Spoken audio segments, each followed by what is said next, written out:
Viewers, those listening to this tape or this video, I want to bring to your attention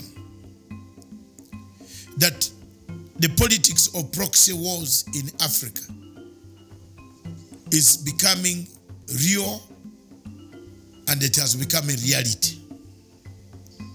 I want to bring to this the attention of the African states that time and time again we have fallen victims of proxy wars. We fight wars that are not ours. We fall in conflicts that are not supposed to be, don't help Africa, and they don't help our countries at all. The proxy war that is in East and Central and the Horn of Africa has been ignited, supported, equipped by France. It has been very real that the French government, quietly through its company called Total Oil, has been searching for resources around the triangle of East and Central Africa and Great Lakes region and the Horn of Africa. The LAPSET was one of them, which could have been a landmark project for the people of France. They withdrew from it.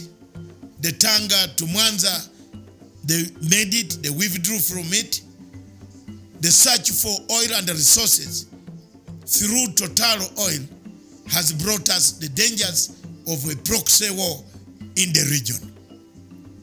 It is therefore very prudent for people of the region to understand the dynamics that we are going through.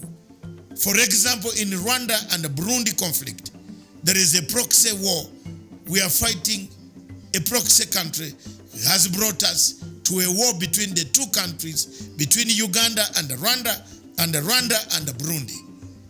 There is a proxy war in Congo who is sponsoring a resurgence of rebels that are fighting President Tshisekedi because he was not supported by countries that we know very well. This type of strategy has happened in North Africa, where Libya has been reduced to rebels, where each faction, even the government supported by United Nations, is being bombarded by a rebel called Khalifa Haftar, who is funded by countries that we know. The question of Somalia and the Kenyan maritime presents a challenge, a test case for Africa and East Africa to stand firm and denounce the actions of countries that bring proxy wars and proxy politics in our region. It is therefore my humble submission that for this conflict, for this to end, we must do enough publicity, advocacy around the area to tell and explain to the international community why this problem is going to create an imbalance in the peace in the region, and the regional peace will be affected.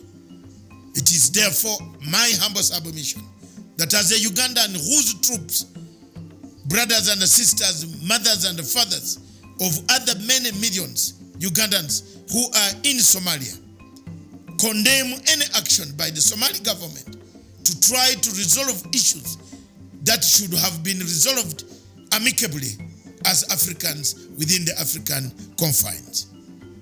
I submit, therefore, that some of us will go a mile further to do now, from now onwards, to expose, to show the challenges of these countries that make us fight a proxy war in Africa. Thank you very much for listening. God bless you.